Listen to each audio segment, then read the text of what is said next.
Hey everybody, Mo here, and today I'm bringing you guys a video on the best control deck in the game right now, which is this Trundle Ledros like atrocity control deck that also features your spiders and Iceborn Legacy.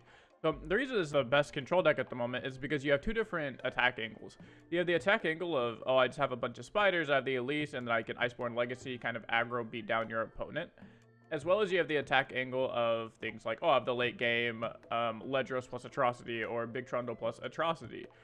Usually you have a very easy time blocking a good majority of your opponent's units because you just spit out these 1/1s, which will eventually become 3/3s. So you just like print infinite 3/3s to at least buy you time to be able to win the game with something like a Trundle Atrocity or Ledros Atrocity. So this control deck is really nuts. In my opinion, it's probably the best Shadow Isle Freljord deck. Maybe you could play like Field Rush over this deck, but I feel like Field Rush just loses to too many Ionia cards. This deck actually has the benefit of not losing to things like Deny nearly as hard, because you can just apply a lot of pressure with your Spiderlings plus Iceborn Legacy and you don't have to worry about Deny. Whereas if you're playing Field Rush, sometimes you can't really just cast your Field Rush card because your opponent is holding up Deny or Homecoming or something like that over and over and over again, and it's really hard to actually get in there and close the game out. Whereas with this control deck, you have no problem closing the game out because you're just printing 3/3s that your opponent can't really block effectively. So that's kind of it for the rundown of this deck. Before we get into the video and into the games, I wanted to remind you guys that 72% of the people that watch my videos aren't actually subscribed to me. So if you guys could do me a huge favor and click that subscribe button. I'm so close to 5,000 subs. I think I'm like 9 away at the time of this recording. So it'd be really great if we could hit that number and keep going on to the next milestone and next goal. So I appreciate all of you guys, and that's gonna be it for the intro. Let's get into the games. Alright, what do we have against here? I have some Lurk. Alright, up against some Lurk here. So against Lurk, I wouldn't think it's too hard, especially if we can get something. I think I'm gonna need Troll Chant to get a good little 2-for-1. If we can find the Iceborn Legacy, this game's probably just over because we'll have essentially, again, like infinite blockers or pretty close to infinite blockers. So that's really all we need is the good old ye old Iceborn Legacy. I never thought I'd be saying those words, but yes, all we need is the broken Iceborn Legacy card. Alright, so we make that trade. Sounds good to me. We're gonna slam down a little Avarossan Sentry depending on what our opponent plays here. Vulnerable. Okay, so no Iceborn Legacy because, or sorry, no Avarossan Sentry because they're just gonna pull the 1/1. I mean, I'm fine if that's how they want to use their vulnerable card. Their vulnerable card's like one of the only like super useful things in their deck to get rid of my things like my spider generator and Elise and stuff like that. So I'll be very happy to go ahead and get rid of that. They can't block my 1/1 anyways because they just, you know, blocked with the red snout. So we get some free kills here. I like setting up for Withering Wail, so I'm gonna go ahead and just play my Avarossan Sentry. This gives me a good blocker if they play a 3 HP unit. Like I expect them to play the I don't remember the name of it, but it'll be a 3/3. It'll be a 3/3 that predicts. Yep. Oh, or Pike. Pike works too, I guess. Yeah, sure, fine. So we can do this. This is great if they attack with Pike because we have Troll Chant, so we should be able to kill off the Pike pretty easily. We can do something like this and do something like this. All right, I feel pretty good about all this. And then we have Vile Feast to kill off the Pike afterwards, as well as, you know, we can just set up for a Withering Wail in the future. So we're gonna do one of these, and we can even try to level up our Elise here with a Vile Feast. Yeah, I think I'm going to do that. I'm going to go and try and level Elise. They can have, like, exactly Bone Skewer here. So if they have second Pike in their hand, they can do that. But the good news is, yeah, they're not really killing anything that matters. Like, you're using Bone Skewer on a 1/1. I'm okay with that. You know, that makes me happy. So we're just going to say okay to that. We can do some big swings. Let's see. So we can do a big swing here. Not really worried about anything our opponent's doing. They're going to block that Avarossan Sentry for sure, take the least amount of damage. There's our Iceborn Legacy, so that makes me pretty happy. Now we just have infinite blockers for really anything our opponent tries to do. So there's their Zeri Caller. This is what I thought they were going to play last turn with the Predict to try and predict something really good. Well, but, of course, you know, sometimes you're wrong. Sometimes the opponent just plays something completely different, and you just have to learn to adapt to it. And that's what we did. We adapted to the Pike, tried to pull off some big plays. Didn't quite work out, but it was okay. So here, we're just going to pass. We don't have to do anything crazy. I mean, I'm down to just trade here, if that's what they want to do. Works for me. I'm going to click pass, because we can open attack for another 6 damage here. So we're starting to draw our top end. That feels pretty good. So once we get to these like turn 9s, our opponent will be dying. So I kind of like glimpsing here and just forcing the opponent to have the second Bone Skewer or, you know, second Pike, which they don't have. So we're going to draw some more cards. Another Iceborn Legacy is nice. Wow, that Brute Awakening is really nice. So this will start to apply a lot of pressure for us. So we should be able to use this to... you know, basically just fill the board, make all of our spiders gigantuous, and then probably just win the game on our next turn. The only thing that I could see being scary for us is if opponent plays like 2 Lurk units right now. If they play 2 Lurk units right now and then play the 8 mana Lurk unit, that could be pretty scary, and I don't think I like that. The 8 mana Lurk unit that makes all of their Lurk units fight ours, because then we could be in some trouble.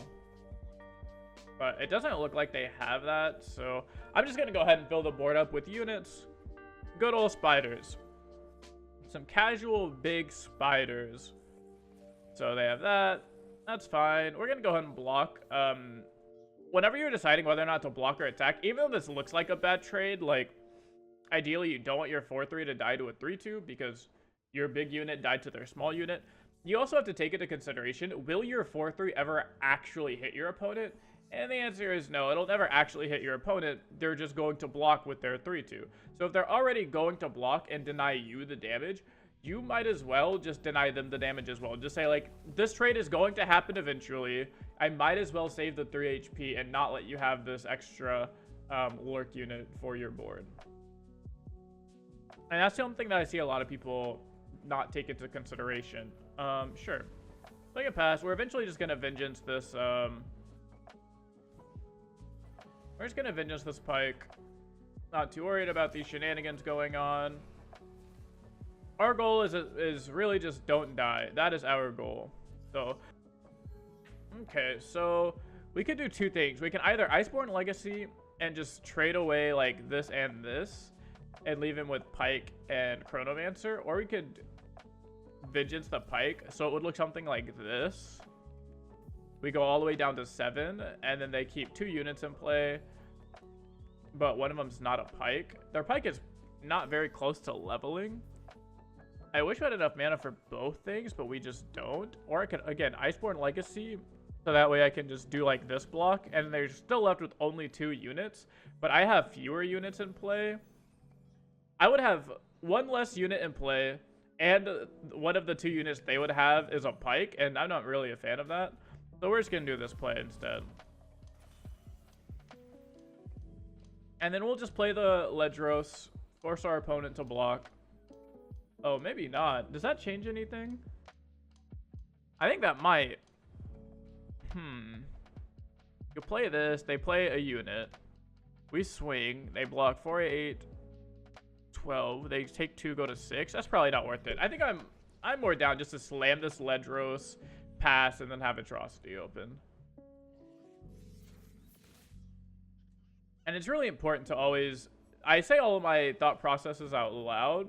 1, so you guys at home can understand what I'm thinking and why maybe I don't do the line you're thinking of. Like, maybe you thought, oh, he drew Elise, so that has to be slam Elise. What are you doing, Mr. Streamer? You're an idiot.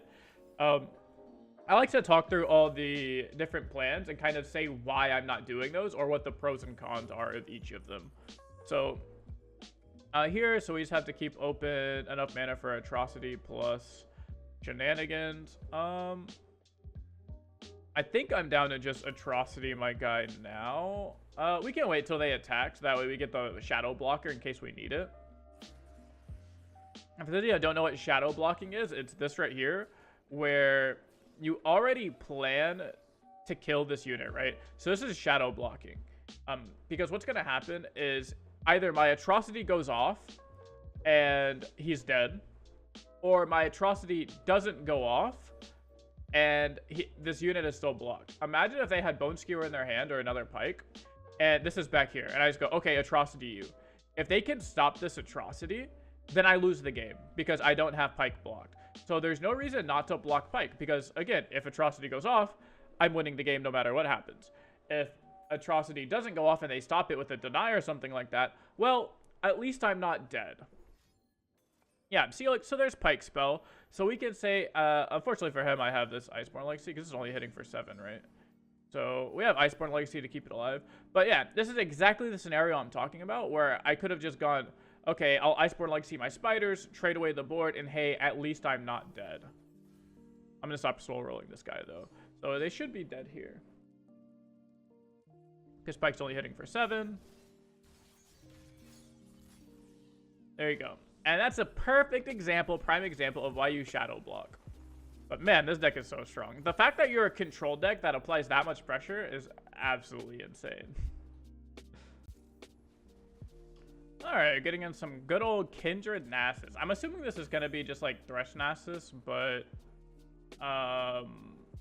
probably just with Kindred instead of Thresh. So I'm hard mulliganing here for my Iceborn Legacy because I like applying a bunch of pressure early. You can consider keeping a Vengeance in matchups like this, where your opponent is basically having like one really big threat, which is going to be the Nasus or the Kindred. And you really need to kill them. You can consider keeping Vengeance, and it makes a lot of sense. I personally like to just, I'm a very aggressive mulliganer. So I really like keeping the... Okay, I should have... If I had Vile Feast, I could have Vile Feasted this to stop them from doing any shenanigans. If they attack, I'm blocking every time. Yeah, so here, Vile Feast would have been not bad in this hand. This is fine. I'm down to trade my Elise for the 4-2. Yep, we just say okay here. Because this goes back to exactly what I was talking about last turn, where I say things like, you know, this 4-2 is blocking my Elise anyways, and the 1-1 spider probably isn't worth the 4 damage. So I'm just going to say, hey, this trade's going to happen either way. I might as well just take the least amount of damage possible for it. Okay, sounds good. We can just swing with my good old... We can swing like this probably. I want to remove as many of their units before their Kindred comes down as possible. If they want to do something like block my their 3-1 onto my 2-1, I'm happy because they're not making that Slade trade after the Kindred comes down. And if they don't block like that, then hey, man, I get 2 extra damage in, you know? Makes me feel good. So there's the Kindred. We're going to pass. We are going to block the 3-1 with our 1-1. If they do that, we're going to see if we can get them to use any amount of spells, though. Oh, they don't. Okay. Well, that works for us. We can go ahead and Trundle here. The goal was to get them to try and commit a spell like a Glimpse or a Vile Feast or something like that, and then we were going to Despair the Kindred. But because they opted against that, perfectly fine with me. I'll take the trade. I will play my bigger champion and be happy. So we do some of this.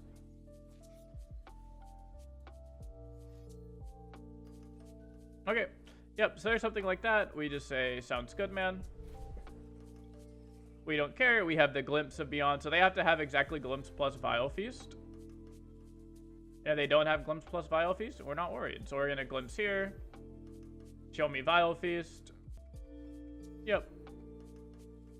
There's a Vile Feast. We say, sounds good, man. Your Kindred's halfway leveled. That won't matter because we're going to Despair the Kindred next turn. Slash, we have Fast Speed Vengeance if we really need it. But I don't think we will.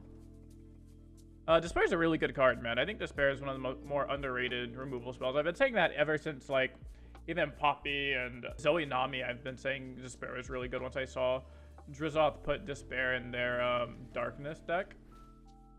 Sure, so they're going to do that. We're just going to Despair the Kindred here. And essentially what we're doing is we're just saying, like, it's just a 4-mana Vengeance. Like, the downside of losing 4 HP is definitely not really mattersome. Sure. So here we're just gonna glimpse. So now we force them to be proactive with their Vile Feast, so now we get to counter it. So they don't get the spider, and we get to draw cards, and they don't get the Kindred level up. So we save 2 HP, we don't let them level the Kindred for any future Kindreds. All in all, this is pretty good for us. They don't have any good attacks here, because we kind of just kill everything. If they swing out, they lose almost their entire board, and only get us for 3 damage, which... yeah, man, I'll take that. Sure. Sure. So we can do this. You hit us for 4 damage instead of 3, but same difference. Cool, we get to play this. We get to play Brood Awakening. All is good. Obviously, Iceborn Legacy would be really good right here if we draw it. If not, no worries, because we have good old Brood Awakening. Just go ahead and make our stuff expensive. Man, I remember on this card used to cost 5 mana. That was broken. This card was nuts. You used to be able to play a 1-drop and still play this on turn 3. So, not too worried. Oh, Nasus, that's a scary boy. That is a scary, scary boy. So, I was going to swing out. I'll probably still swing out with these. Just because they only get 1 stack. If they do block like this, their Nasus isn't leveling. It only goes to 10 off of the Nasus Slay. And then we can just like Vengeance it and no problem. If they have second Nasus in their hand and go for if they have second Nasus in their hand and go for a bonk, then we have Vengeance and the game's basically just over at that point. And the reason I wanted to attack with my 2/1s is because keeping them back doesn't really do much. I don't want to miss out on the 6 damage. 6 damage is quite a lot. That's over, you know, 25% of their life total. And I get to uptrade a 2/1 into a 4/2, which feels pretty good if you ask me. Yep, so they make that pull. That's fine. We're just going to Vengeance here. And if they have the Atrocity, we're going to Troll Chant just to take less damage. And then we have the open attack lethal, right? So there's the Atrocity. We're going to Troll Chant here just to take the least amount of damage possible. They're going to lose their units. We can open attack them for 10 and then Ledros them for the final bit. Okay, can't open attack them for 10 anymore, so what we're going to do is just play the Ice Pillar into Ledros. So we have Ice Pillar. Now, we could have to be scared of a second Atrocity if they try to play... if they tried to play Waking Sands, that kind of tells me they're going to go Waking Sands into Atrocity me for 5. So we have to keep open double Vile Feast. If they don't do that play, though, then we're not really worried about anything. I think I'm down to just slam this Ledros and force our opponent to have something. Because I'm not worried about Atrocity anymore. At least not for 4. So, yeah, we do that. They make their Fearsome blocker. We say, okay, but Atrocity costs 7 now, thanks to the nerfs. So we're not too worried about anything. We just do some of this, do some of this, do some of this, pull you. And we just hit our opponent for a whole bunch. And there you go. Deck's nuts. This is definitely the best control deck in the game right now. Definitely the best control deck in LoR. Sure, man. Like, sounds good.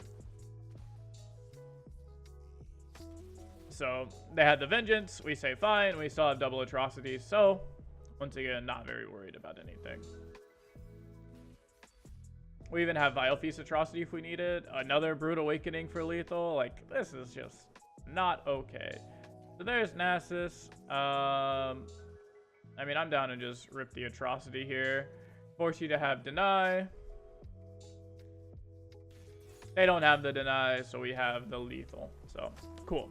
Very, very cool. Best control deck in LoR very, very easily. Super nuts. Alright, so we're getting some good old mono Shurima. So, I unironically think spiders struggle against mono... Or, sorry, not spiders. Control decks struggle against mono Shurima.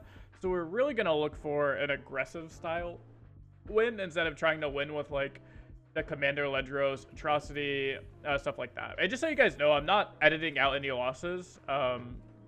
I'm trying this new video style where I basically just play the game for an hour with whatever deck, and I just show you guys the games I play.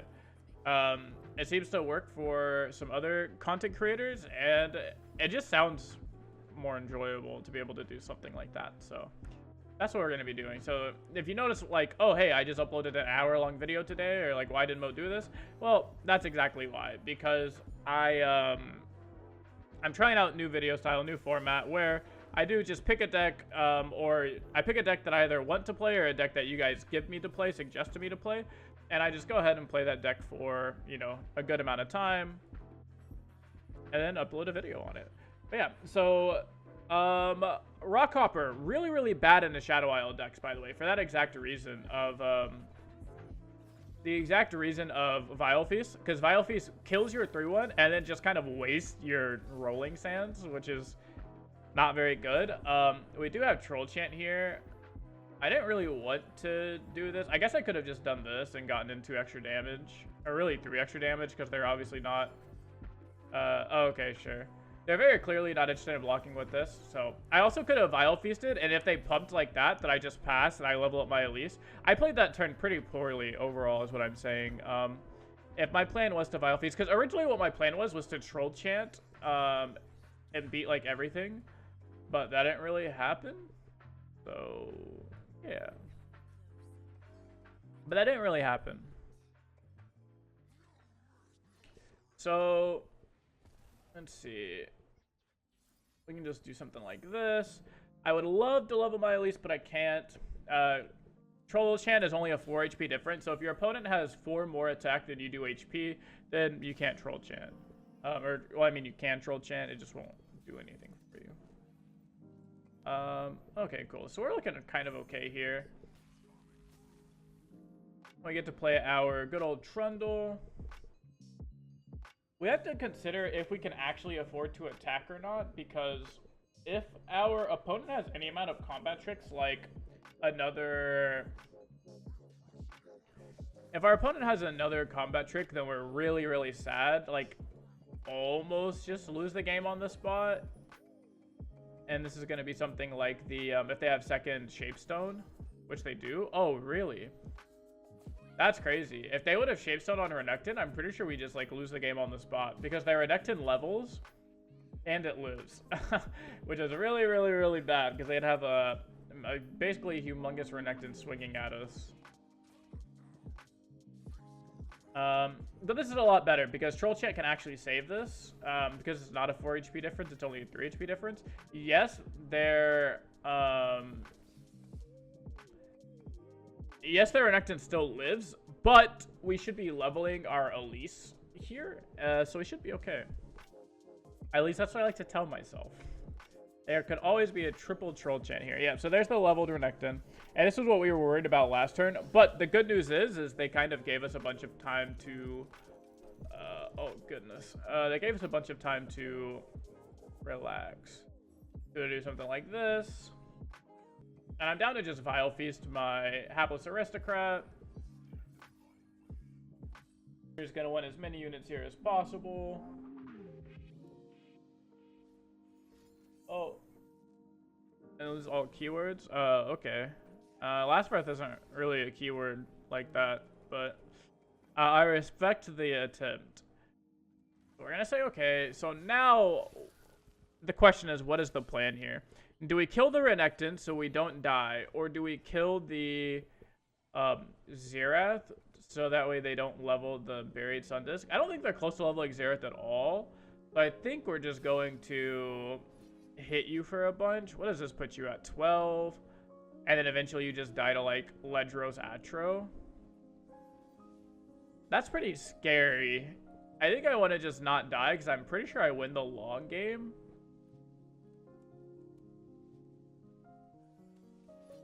The question is, can I ever actually beat this Renekton? And I don't think so. So I think we're just going to play it safe. We're just going to try to kill the Renekton here with the Elise, because I legitimately don't think we can beat a leveled Renekton. And that's okay sometimes. It's okay to play reactive or play kind of slower. So I don't think we're worried about the Xerath again. Like I said, leveling, probably not going to happen. Oh god, second Renekton. Oh no, that's not very good. No Iceborn Legacy. If we had an Iceborn Legacy, I tell you what, boy. This hand would be, or this board would be a lot scarier. A lot more scary if we had Iceborn Legacy. But hey, it just goes like that. Sometimes you just don't draw it, you know? So they're going to attack us for quite a bit here. We're going to block, get us, draw us one of them their cards. That's not Iceborn Legacy, but we can pillar here.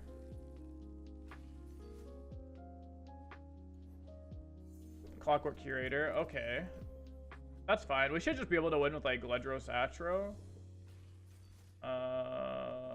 Brood Awakening is kind of a scary card for them.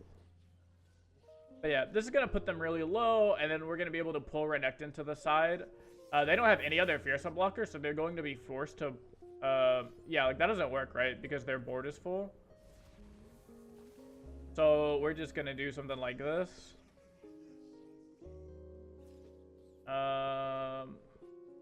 We'll just do this. So they have to block with their Xerath, and then we have Atrocity next turn. So we just say, okay. Sounds good, sounds good. Ancient Prep, sure. So basically they just have to find exactly Deny. I guess or Sand, Quicksand. Deny or Quicksand stops them from dying to Atrocity. But I don't think we're die next turn either. This hits us for 8. And we just block it with this. So we only take 5. Yeah, we should be fine. Because they either find the pump spell for Renekton or they find the thing that stops our Atrocity. So we should be fine either way. Right? Oh wait, no, we're just...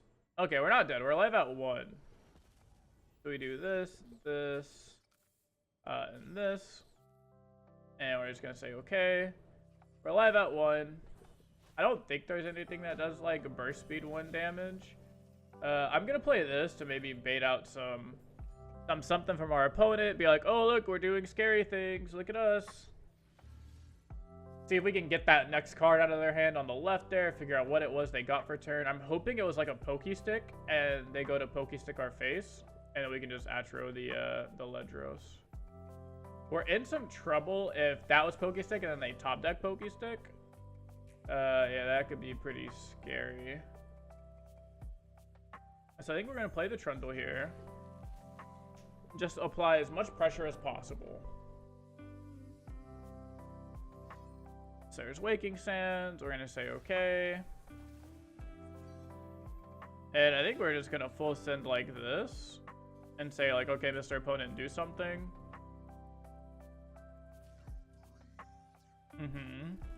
Okay. So now we're really screwed if they had a Pokey Stick.